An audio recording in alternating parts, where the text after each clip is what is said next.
주시라고 아니 이거 그거라고? 네. 도발 일을 나가고 요한복음 7장 37절에서 52절까지 7절에서 52절까지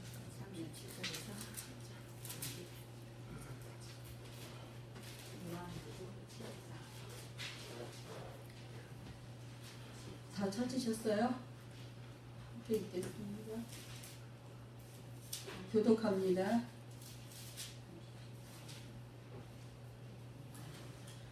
명절 끝날 곧 큰 날에 예수께서 서서 외쳐 가라사대 누구든지 목마르거든 내게로 와서 마시라.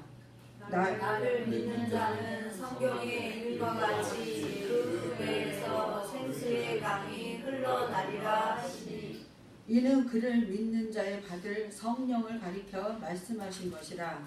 예수께서 아직 영광을 받지 못하신 고로 성령이 아직 저희에게 계시지 아니하시더라. 이 말씀을 들은 우리 중에서 혹은 네가 참으로 그 선지자라 하며 혹은 그리스도라 하며 어떤 이들은 그리스도가 어찌 갈릴리에서 나오겠느냐. 성경에 그를 그리스도는 다윗의 또 다윗의 살던 촌 베들레헴에서 나오리라 하지 아니하였느냐 하며 예수를 인하여 무리 중에서 쟁론이 되니 그 중에는 그를 잡고자 하는 자들도 있으나 손을 뱉는 자가 없었더라. 하속들이 대제사장들과 바리새인들에게로 오니 저희가 묻되 어찌하여 잡아오지 아니하였느냐. 하속들이 대답하되 그 사람의 말하는 것처럼 말하는 사람은 이제까지 없었다이다 하니 바리새인들이 대답하되 너희도 미혹되었느냐. 반국자들이나 바리새인 중에 그를 믿는 자가 있느냐. 율법을 알지 못하는 이 무리는 저주를 받은 자로다. 그 중에 한 사람 곧 전에 예수께 왔던 니고데모가 저희에게 말하되 우리 율법은 사람의 말을 듣고 그 행한 것을 알기 전에 판결하느냐.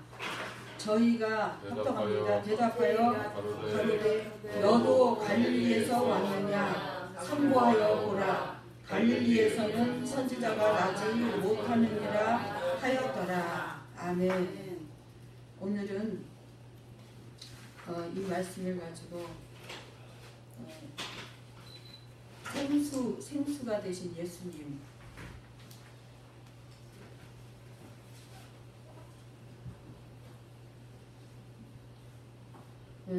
이제 여름이 되면은 날이 많이 더워지고 또 우리가 필요로 하는 게 뭐예요? 물이잖아요. 그래서 사람들이 물만 먹으면 좀 뭔가 모자란 것 같아서 갈증을 더 해소하기 위해서 사이다도 먹고 콜라도 먹고 뭐 여러 가지 음료를 먹어요. 청량음료 같은 거를 많이 먹어요. 근데 아무리 먹어도 물은 사람의 몸에 해함이 없는데 청량음료는 몸을 망가뜨릴 수도 있어요. 물론 뭐 그게 과학적으로 얼만큼 망가진다 그렇게 분석을 해서 말할 수는 없지만 하나님이 우리 인간에게 주어진 것은 생수, 물을 먹고 살도록 이렇게 하셨어요. 그래서 물을 먹으면 갈증이 해소가 되어지고 더 특별히 어떻게 시원한 물을 먹으면 더운 날에 더 시원하고 갈증이 해소되는 것처럼 보여지죠. 그래서 우리가 이 땅에 살아가면서 신앙생활을 하는 것은 우리의 영적인 그 마음의 시원함을 얻기 위한 것을 우리가 깨달아야 할 것입니다. 그래서 어떤 사람들은 이 문제가 어떻게 해결이 될까 그래가지고 점쟁이한테 가서 그 문제를 해결해 보려고 가서 돈을 주면서 내 문제를 해결해 달라고 그쪽에다가 떠맡기고 문제 해결을 원하는 사람들이 있는가 하면 그 문제를 위해 내가 고난을 받고 힘을 들이면 될 것이다 라고 어떤 종교 같은 경우는 막 자기 몸을 막 자기 칼로 해야 하는 거예요. 막 이렇게 하면 신이 나를 봐주겠지 하고 막 피를 철철 흘리는 그런 종교 행위를 하는 그런 사람들도 있어요. 수많은 방법으로 정말 자기의 문제, 자기의 당면한 해결책을 찾으려고 애를 쓰고 몸부림을 치는데 하나님은 말씀하셨어요. 너희들의 마음에 이 그 가람과 심령에 구하고자 하는 그러한 문제들, 이러한 것들은 하나님께 나와야 해결이 되어진다고 말씀하고 계시는 것을 우리는 깨달아야 할 것입니다. 그것을 바로 알지 못하니까 세상에서 유리방황하면서 어느 것이 길인지 어느 것이 진리인지 알지 못하며 방황하게 되어지는데 오늘 예수님은 말씀하셨어요. 누구든지 목마른 자는 내게로 와서 마시라. 이 세상에 태어나서 목마름을 해결할 길이 있는 사람은 별로 없어요. 우리 이제 아프리카 같은 경우는 막 물 하나를 받기 위해서 멀리 2km 이상 가가지고 물을 받아오고 그 물을 받아오는 물도 깨끗하지 않는 그런 물을 먹는 아프리카 그 모습을 바라보고 이제 우리 지난번에 월드 미션 거기에서 그거를 체험해보라고 이만한 물병을 하나씩 줘요. 들고 4kg라 그랬나? 4kg를 갖다가 왜냐하면 왕복 4kg, 4kg니까 왕복으로 갔다 와야 되잖아요. 그걸 들고 한 바퀴를 돌아보라는 거예요. 그래서 그 이제 물이 이만큼이 들어있는 걸 들고 가는데 처음에는 들고 갈만 했어요. 아니 뭐 이까짓 거 이랬는데 점점 갈수록 힘들어지는 거예요. 그래서 어떤 이제 목사님들이 꾀가 나니까 가다가 물을 반 쏟아버리고 반만 들고 가고 막 이렇게 이제 그렇게 했는데 그 목마름을 해결하기 위한 그 사람들의 욕구는 정말 세상에 어떤 것으로 해결해도 안 되는 그러한 욕구, 이게 충족이 되지 않는 거예요. 목말라서 채워지지 않는 거예요. 목마르면 막 물 대신으로 뭘 먹어보고 해도 시원치 않는 그런 경우가 있는데 진정한 이 세상의 인류의 모든 문제 해결책, 이 인류의 모든 문제 또 가람의 해결책은 예수 그리스도밖에 없음을 우리는 분명히 깨달아야 합니다. 아멘. 예수님이 그래서 우리가 믿을 만한 것이고 예수님 때문에 해결함을 볼 줄 아는 사람이야말로 하나님의 자녀라는 걸 분명하게 증거할 수 있음을 깨달을 수가 있는 것입니다. 가끔 가다가 옆에서 보면 이 문제를 어떻게 하면 좋을지 모르겠다고 그렇게 이야기를 할 때마다 예수님 믿으세요. 예수님 믿으면 해결됩니다 라고 얘기를 해주는데 예수를 믿고 해결되지 못하는 일들이 너무나 많다고 생각하기 때문에 예수님으로 만족하지 못하는 그런 사람들을 많이 볼 수가 있습니다. 또한 그런 경험을 저희들도 많이 하고 있어요. 근데 오늘 분명히 말씀하시기는 목마른 사람은 무조건 오라는 거예요. 무이유를 불문하고 오라는 거예요. 그런데 우리는 예수님께로 가려는 그 마음을 속히 먹어야 되는데 우리 세상에 살아가는 우리 육신의 생각으로 해결해보고 육신의 방법으로 그 문제를 나름대로 헤쳐가는 노하우들, 그런 그 힘들, 능력들, 이것들이 우리 속에 살아온 만큼 있어요. 그렇잖아요? 내가 나이가 60이다 그러면 60년 동안 자기가 나름대로 육신의 생각으로 살아왔던 나름대로의 해결책이 있는 거예요. 그래서 지혜롭게 머리가 굴러가는 거예요. 하나님은 그걸 원하시는 것이 아니라 60년 네가 경험하고 70년 네가 경험하고 30년 네가 경험해서 얻은 그런 지식보다도 내게로 와서 마시라. 이 말씀을 붙잡고 먼저 하나님 앞에 먹으라는 거예요. 예수 그리스도 앞으로 오지 아니하면 나는 해결할 수 없습니다라고 하고 나와야 되는데 우리는 우리의 지식과 경험이 때로는 하나님께 나아가는 길을 막아버리고 예수께서 가라사대 내가 곧 길이요 그래도 저기가 길이 있다. 저 사람이 길이다. 저 돈이 길이다. 저게 나의 해결할 그 진리다라고 그것에 미혹이 되어지도록 수많은 것들이 우리로 하여금 눈을 그쪽으로 돌리게 하고 있다는 걸 우리는 깨달아야 할 것입니다. 정말 이거는 왜 이 말씀을 드리냐면 내게로 와서 마시라 하시면서 예수님이 오라고 했을 때는 뭘 주시기 위해서 오라고 하시는지 우리는 분명히 깨달아야 돼요. 예수님이 돈을 쌓아놓고 내가 너 돈 줄게, 이 문제 해결해 줄게, 그런 식으로 이 세상에 살아가는 문제에 대해서 해결이 아니라는 걸 우리 알아야 됩니다. 이 세상에 살아가는 그 지식과 문제보다도 더 중요한 문제가 바로 예수께로 돌아오는 문제라는 걸 분명히 말씀하시고 계시는 것입니다.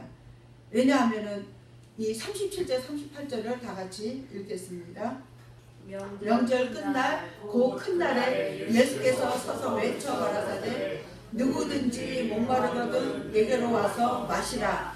나를 믿는 자는 성경에 이름과 같이 그 배에서 생수의 강이 흘러나리라 하시니. 아멘. 예수님께 오라 그랬어요. 근데 38절에 나를 믿는 자라는 거. 온 게 그냥 와갖고 오라 해서 왔어. 왜? 왜 불렀는데? 이러고서는 그 사람의 생각과 뜻을 외면하는 것이 아니라 불렀으면 분명히 나를 믿고 와라. 예수님을 믿고 오라는 거예요. 우리 과연 얼마나 예수님을 믿고 신뢰하십니까? 만약의 경우 여기서 예수님 때문에 여러분들 지금 죽습니다라고 한다면 남을 사람이 거의 없을 것 같아요. 우리 과거에 이제 3.1절 100주년 돼가지고 막 이것저것 행사도 하고 그러는데 거기 보면은 유관순이라든가 이런 사람들 보면 기독교적인 바탕으로 그들이 정말 목숨을 내걸고 거기에 이제 어떤 그 어머니께 바치는 편지 그것을 쓰면서 자기가 감옥 안에 있으면서 엄마한테 편지를 보내는데 여기 감옥 안에는 목사님도 계시고 누구도 있고 누구도 있습니다. 나이 어린 저도 있습니다 하면서 그 편지를 이제 지나가면서 읽어봤어요. 그들이 과연 그 속에서 나라 민족을 위해서만 그 자리에 있을 수 있겠느냐는 거예요. 하나님 아버지께서 이 나라 민족을 너희들이 지켜야 된다는 사명감을 주었기 때문에 그들이 정말 고난과 아픔을 경험하면서도 그들이 반항하고 배반하고 그런 것이 아니라 내가 이 나라를 지키는 것이 하나님의 뜻이다라는 그런 간절한 마음이 있었을 거라는 것을 저는 분명히 그 편지 기절을 보면서 제가 느꼈어요. 예수께로 나온다는 것은 예수님을 믿는다는 소리입니다. 예수님을 믿기 때문에 이 자리에 오는 것이지 예수님을 믿음이 없다면 예수님을 믿지 않는다면 여러분들 솔직히 말해서 주머니 안에 10만 원하고 예수님하고 어느 걸 더 신뢰하겠습니까? 10만 원이 당장에 빨라요. 쉽게 빨라요. 그걸로 문제 해결을 하는 게 낫지. 예수님 나는 지금 돈 10만 원 없으니까 도와주세요 막 하고 기도하는 게 더 빠르겠어요? 우리의 현실은 눈에 보여지는 대로 빠른 것으로 가요. 근데 예수님 뭐라느냐? 목마른 자가 와야 될 것은 나를 믿으라는 거예요. 아 지금 나는 목이 말라 죽겠는데 예수님이 물을 준다는 게 아니라 나를 믿으라는 거예요. 참 이게 말이 안 맞는 것 같아요. 성경 말씀이 너무나 현실하고 떨어지는 말씀을 많이 하는 것 같아요. 그런데 그 현실적이지 못한 이 하나님의 말씀이 우리를 가장 현실적인 하나님의 자녀로서 이끌어간다는 걸 깨달으시기 간절히 축원합니다. 정말 우리 주님은 우리로 하여금 너희들의 그 근본적인 문제는 무엇인지 너희들이 알아야 된다는 거예요. 예레미야서 2장 13절 한번 읽어보겠습니다. 이 말씀 잠깐 적어놓고 예레미야서 2장 13절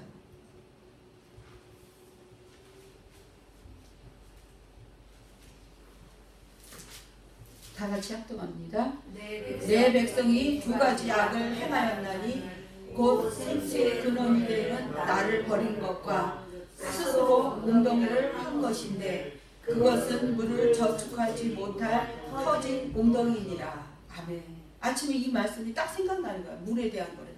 우리 인생은 지금 물을 찾아 헤매는 오아시스를 찾아 헤매는 그런 인생들과 똑같아요. 사막에서. 물을 먹어야 사람이 사는데 우리 하나님이 생수의 근원이 되신 하나님이라 그랬는데 여기는 이제 하나님으로 했지만 예수님의 신약이 와서는 이 생수의 근원 되신 예수님을 잃어버리고 외면하고 내가 터진 웅덩이를 지금 만들고 있다는 거예요. 여러분 저기 우리나라에 그 있잖아요. 터진 그 항아리에다가 물을 아무리 채워도 안 돼서 뭐 두꺼비가 막아줬다 이런 전설도 있지만 이것이 터진 웅덩이는 아무리 물을 갖다가 부어도 이게 독이 차지를 않아요. 이 웅덩이가 채워지질 않아요. 그래서 이 터진 웅덩이를 채우는 것처럼 우리가 쓸데없는 그러한 노력을 하고 있다는 거예요. 여기 터진 웅덩이를 자기가 스스로 팠다는 거 뭐냐면 내가 판 그 웅덩이는 아무리 해도 터진다는 거예요. 우리 인생에서 내가 이 정도면 되겠다라고 스스로 계획을 세워요. 우리 과거에 지금 우리 부모님들이 살면서 그래. 야 우리 집 형편이 이러이러 되었으니까 네가 이제 조금만 나가서 돈 좀 벌면 우리 집 형편이 좀 괜찮아지겠다. 그렇게 생각을 하고 자녀들을 설득하고 자녀들에게 너희들 고생하지만 좀 도와줘라라고 협조하면서 이게 키워요. 그런데 과연 그것으로 끝나요? 다른 일이 뻥 터져갖고 또 이 일이 문제가 생기게 되어지고 또 다른 일이 또 생기고 어떤 사람 그래요. 돈 많이 벌어서 좋겠어요. 무슨 소리예요? 이렇게 벌면 뭐해요? 이미 구멍이 나서 입을 벌리고 있어요. 이렇게 얘기하는 사람이 있어요. 왜냐하면 이 터진 웅덩이 같이 세상의 물은 아무리 노력을 해서 채워도 이게 채워지지 않고 다함이 없는 거예요. 왜냐하면 생수의 근원이 되신 하나님을 버렸기 때문이에요. 생수의 근원이 되신 그분이 와서 나에게 생수가 공급이 되어진다면 그것은 터져 있지는 않다는 거예요. 그분이 계속해서 공급해 주기 때문에. 자, 그래서 오늘 본문의 말씀처럼 우리가 지금도 혹시라도 하나님 앞에 생수의 근원 되신 우리 주님을 버리고 내가 내 노력으로 뭔가를 채우려고 한다면 이거는 바로 죄악이라는 걸 알기를 가지고 바랍니다. 죄래요, 죄. 그래서 오늘 본문 말씀, 나를 믿는 자는 성경의 이름과 같이 그 배에서 생수의 강이 흘러나리라.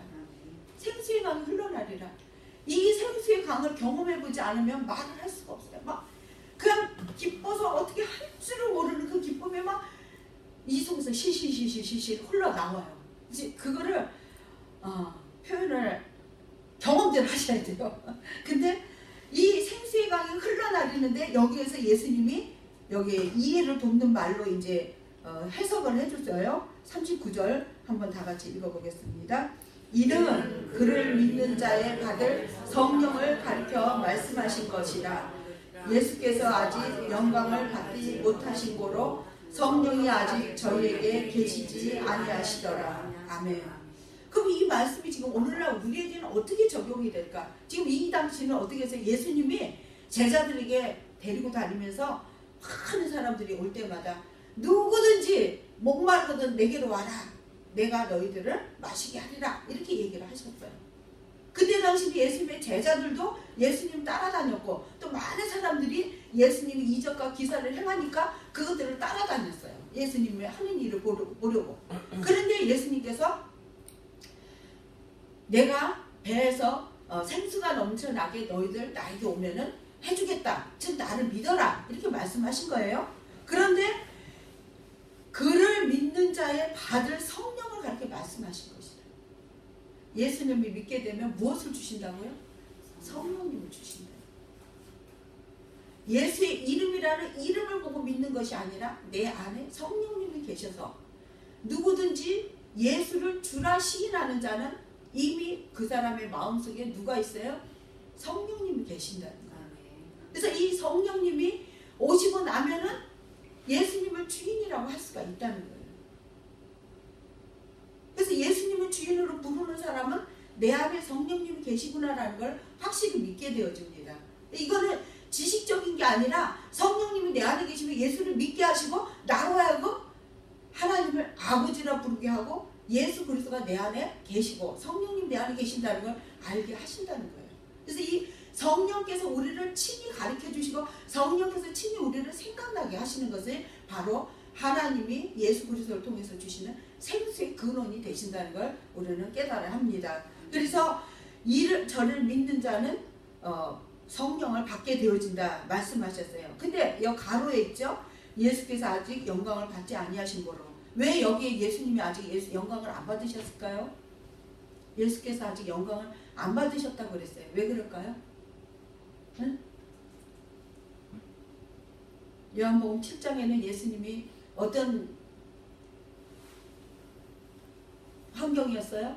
명절에 말씀을 선포하고 했지만 아직 예수님이 십자가에 죽으시고 부활하지 않은 상태였기 때문에 여기는 영광을 받으시 않다고 그랬어요. 예수님 지금 영광을 안 받으신 게 아니지만 그 영광을 받음으로 인해서 성령이 드러나게 되어지는 그때를 얘기해요. 즉 뭐냐면 저 사람이 저 사람은 착한 사람이야. 저 사람은 참 성격이 좋아라고 그렇게 말하기 이전에 저 사람이 예수 때문에 저렇구나라고 그 예수가 드러나는 그것이 바로 영광을 드러내는 그거예요. 그래서 예수님이 죽으시고 부활하신 것은 예수님 안에 성령님이 계신 것이 증거가 되어졌을 때 비로소 예수님이 영광을 받으신 것이라고 설명이 되어지는 것입니다. 그래서 이 가로의 말씀이 여러분들이 이해가 안 되겠지만 믿음을 갖다 보면 이 말씀이 이제 믿어지게 되어질 줄 믿습니다. 그래서 성령이 아직 그 무리들에게 있지 않았어요. 왜냐하면 예수님이 오셔갖고 성령을 주시겠다고 약속하고 그 성령이 그들 속에 임해야 되는데 그들은 아직 그 성령을 이해하지 못하는 그때였다는 것입니다. 그 이들은 이제 예수님이 이렇게 말씀하시고 증거하셨는데도 불구하고 이해가 안 되는 거예요.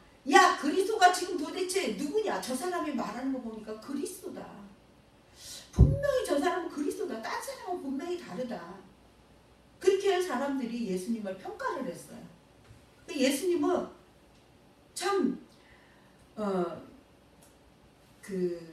예수님이 태어나신 것이 구약에 베들레헴에서 태어나고 또 예루살렘 성 베들레헴에서 태어날 것이다. 이런 것들이 다 예언이 되어 있어요. 그럼 이 사람들의 사고는 뭐냐면 예수님이나 메시아는 그리스도는 베들레헴에서 태어나야 한다. 예루살렘에서 태어나야 한다. 이거를 알고 있었다는 거예요. 예수님은 어디서 태어나신 분입니까? 베들레헴. 여러분들은 어떻게 하셨어요? 예수님 베들레헴 태어나신 거 어떻게 하셨어요? 성경이 기록된 대로 우리는 믿고 아는 거예요. 내가 베들레헴 가서 확인한 거 아니에요. 그때 당시로 내가 태어나서 아는 게 아니에요. 이거는 성경에 기록되어진 것을 보고 믿는 거예요. 근데 이 사람들이 지금 예수님이 태어난 당시의 사람들이에요. 그런데 왜 몰랐을까요? 베들레헴에 예수님이 태어난 걸 우리는 아는데 그들은 왜 몰랐을까요? 지금도 유대인들은 모르고 있어요. 왜 그럴까요? 예수님을 믿지 않기 때문에. 갈릴리에서 오랫동안 살았. 예, 그거예요. 예수님이 베들레헴에 태어난 거 분명해요. 근데 그들이 믿지 않는 것은 예수님이 갈릴리에 더 자랐기 때문에 갈릴리 사람, 나사렛 예수라고 생각하고 있는 거예요. 즉 뭐냐면은 우리 아들들이 이제 태어났는데 서울에서 태어났다고 이게 적었지만 우리 저기 작은 아들 같은 경우는 고촌에서 태어났잖아요. 태어난 거 서울에서 태어났지만 자라날 때 고촌에서 자랐잖아요. 그거는 뭐라 그래? 쟤 고촌에서 태어났어 얘기하지 서울에서 태어났다고 얘기 안 하는 것처럼. 그때 당시 살았을 때 우리는 그 기억이 뭐냐면 쟤 어디의 아이야 어디 사람이야 라고 이 자기 지식 자기가 아는 지혜로만 모르는 거예요. 예수님이 진정으로 어디서 태어났는지 어떻게 자랐는지를 분명히 이 사람들이 알아보려고 하지 않았다는 거예요. 성경을 알아봐야 돼요. 하나님 말씀이 그러한가 알아야 돼요. 요한복음 5장 39절 한번 보겠습니다. 5장 39절.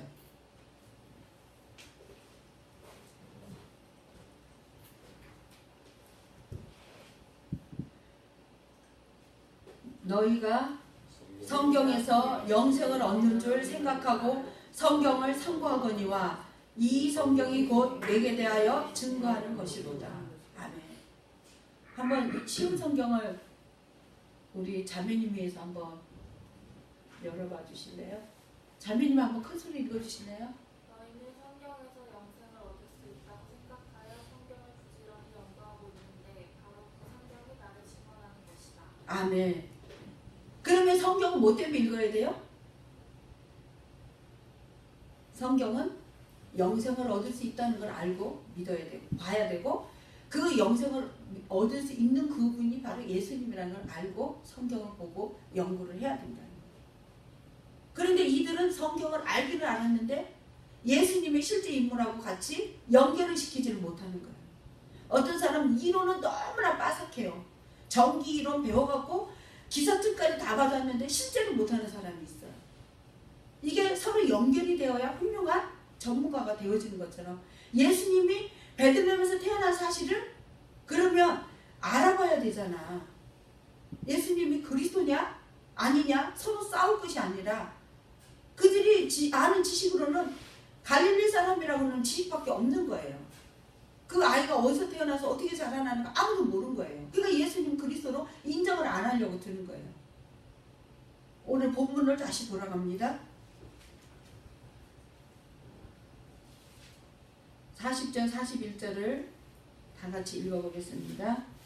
이 말씀을 들은 무리 중에 혹은 이가 참으로 그 선지자라 하며 혹은 그리스도라 하며 어떤 이들은 그리스도가 어찌 갈릴리에서 나오겠느냐.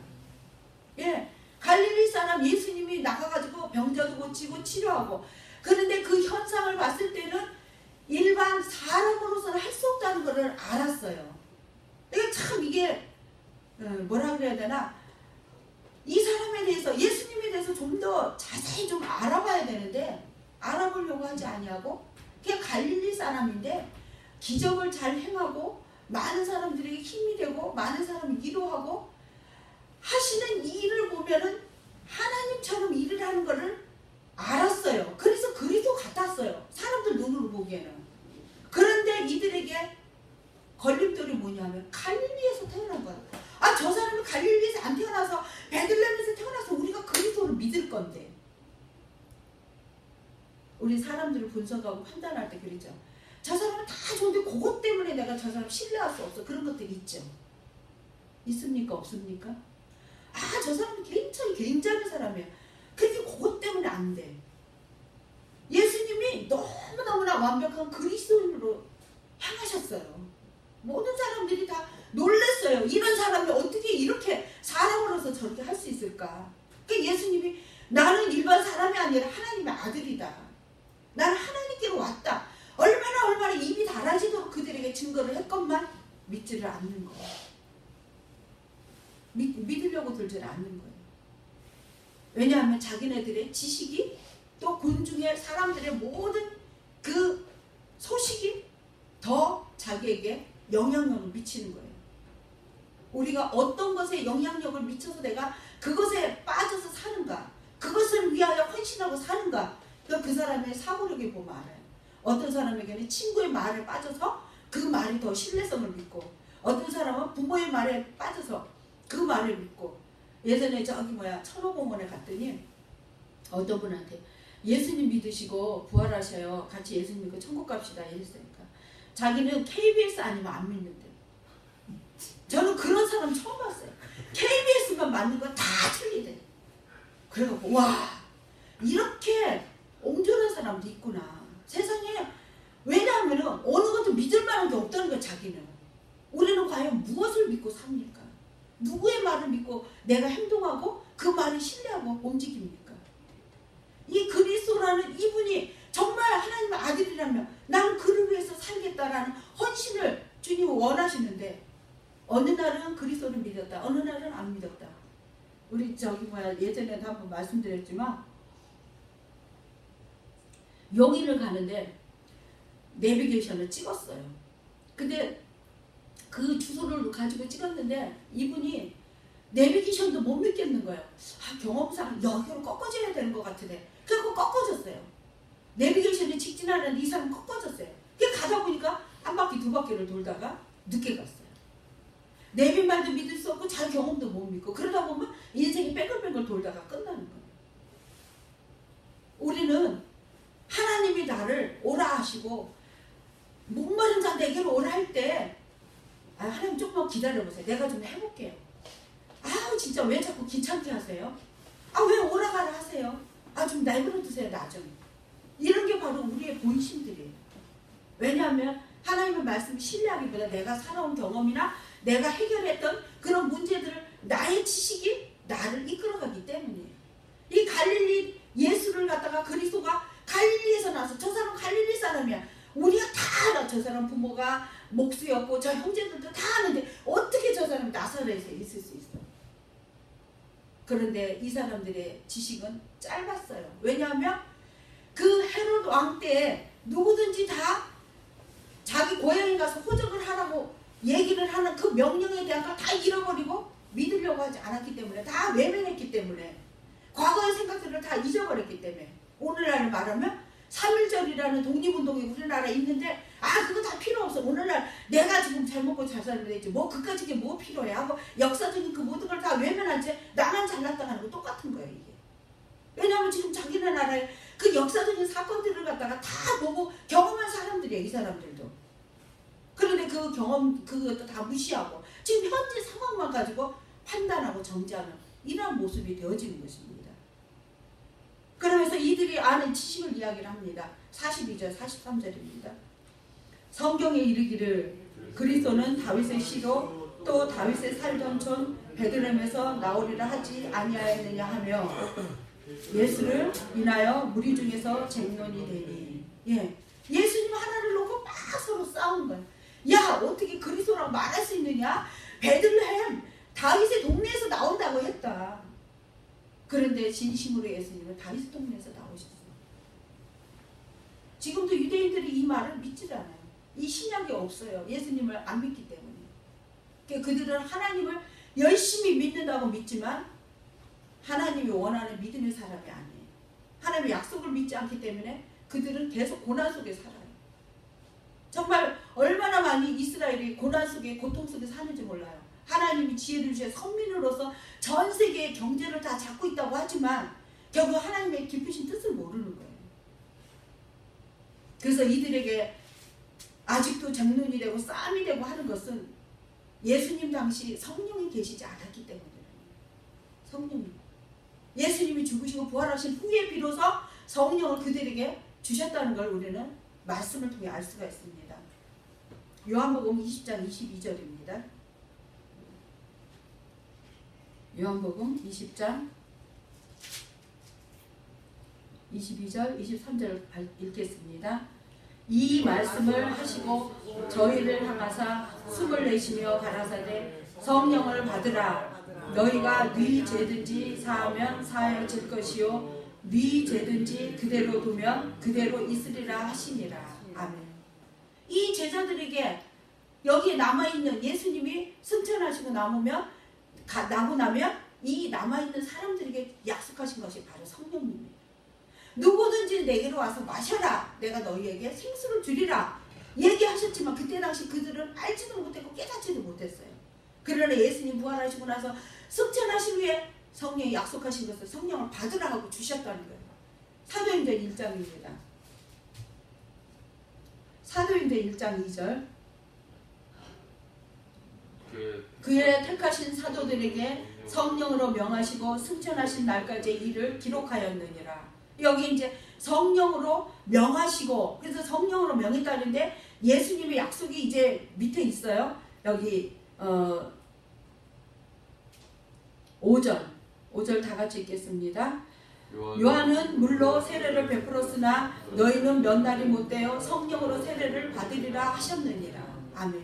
예수님이 그 제자들과 그 사람들에게 듣는 사람들에게 뭐라 하냐면 세례 요한은 물로 너희들에게 세례를 베풀었지만 예수님이 성령을 통해서 너희들에게 세례를 베풀어 주겠다고 약속을 하셔요. 몇 달이 못 돼서 예수님이 승천하시고 난 다음에 얼마 안 있어서 이들에게 성령이 왔어요.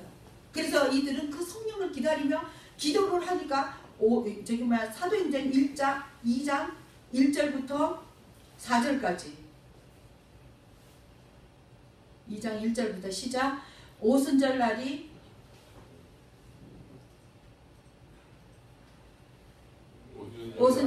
이미 이름에 저희가 다 같이 한 곳에 모였더니 호련히 하늘로부터 급하고 강한 바람 같은 소리가 있어 저희 앉은 온 집에 가득하며 불의 혀같이 갈라지는 것이 저희에게 보여 각 사람 위에 임하여 있더니 저희가 다 성령의 충만함을 받고 성령이 말하게 하심을 따라 다른 방언으로 말하기를 시작하니라. 아멘.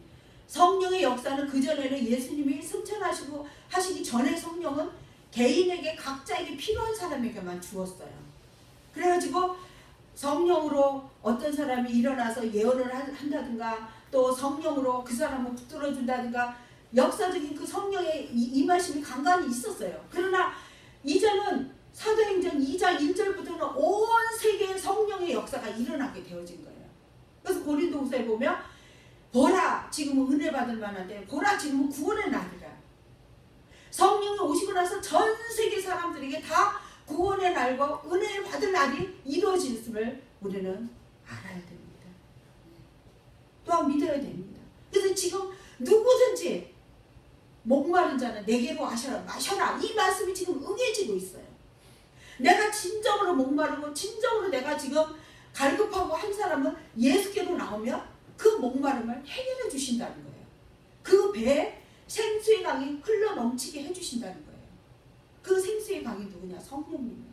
그래서 성령님이 오시면 마음에 기쁨이 있고 평안이 있고 감사가 있고 죄를 용서할 마음이 생기고 또 나도 죄 용서받은 것에 감격하고 이런 모든 일들이 성령님을 통해서 이루어진 걸 믿으시기 바랍니다. 그래서 내가 지금 힘들고 고통스러운 일이 있습니까? 내가 지금 주님 앞으로 나아가시기 바랍니다. 성령님이 내 안에 나를 주시고 성령님은 나를 통해서 일하고 계신 걸 믿으시길 간절히 축원합니다. 누가복음 11장 13절입니다.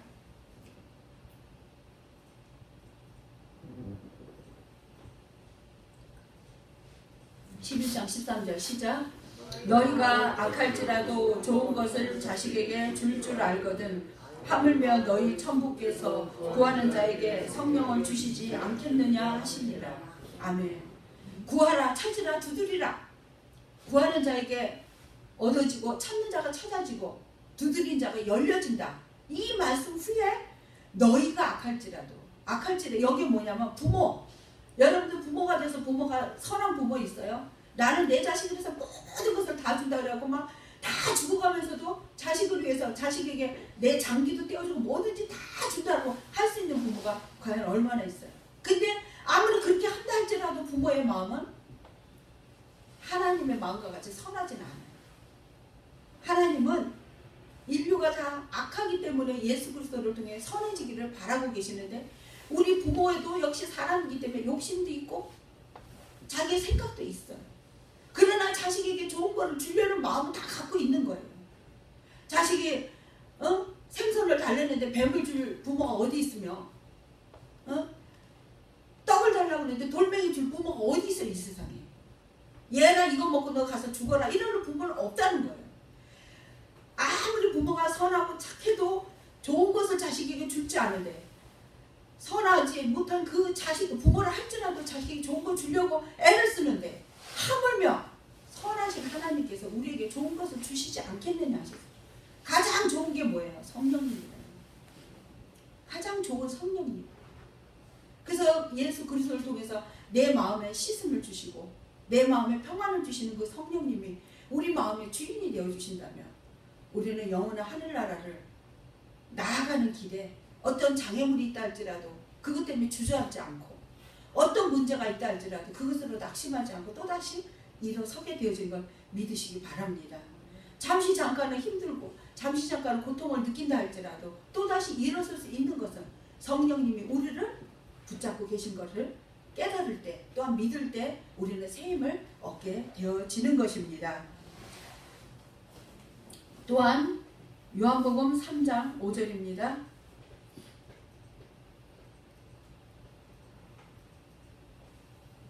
예수께서 대답하시되 진실로 내게 이르노니 사람이 물과 성령으로 나지 아니하면 하나님 나라에 들어갈 수 없느니라. 8절이요. 바람이 입으로 불매 내가 그 소리를 들어도 어디서 오며 어디로 가는지 알지 못하나니 성령으로 난 사람도 다 이러하니라. 아멘. 성령으로 나지 않으면 하나님 나라 갈 수 없다. 즉 아까 말씀드린 것처럼 누구든지 목마른 자는 다 내게로 와서 마시라. 그러면 마시는 그것이 바로 뭐냐? 예수님을 믿는 것이요 성령님이 내 안에 계신다는 확신하는 거예요. 그래서 거듭나서 하나님의 생명으로 우리가 변화되어진 거예요. 아 나는 성령 받은 거 몰라요.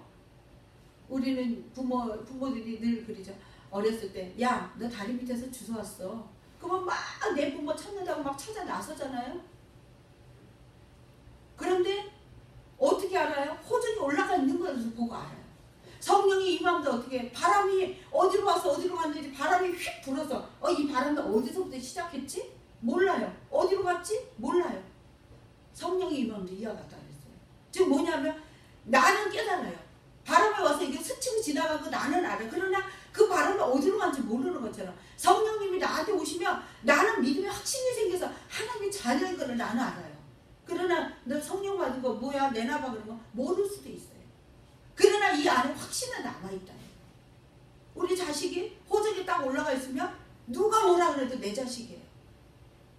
자기 주소 같다고 아무리 얘기를 해도 에이 나는 우리 엄마 아버지 자녀야 라고 얘기할 수 있는 거 뭐냐? 호적에 올라갔다는 이 거듭났다는 거 뭐냐? 하나님 나라에 우리 호적이 올라가 있다는 걸 믿으시기 바랍니다.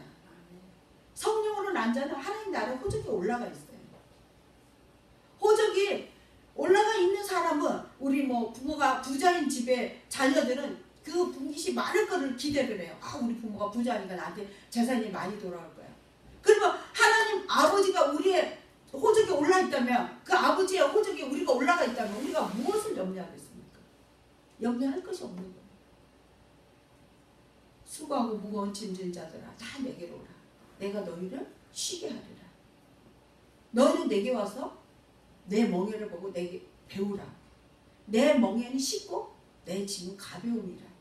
마태복음에 말씀하신 것처럼 우리 이 세상을 살아가면서 이 육체를 가지고 사는 한은 수고하고 무거운 짐에 말도 못하게 나에게 엉켜 있어요. 그런데 우리가 성령으로 우리의 삶을 살아가게 되어지면 이 육체가 우리를 더 이상 속박하지 않아요.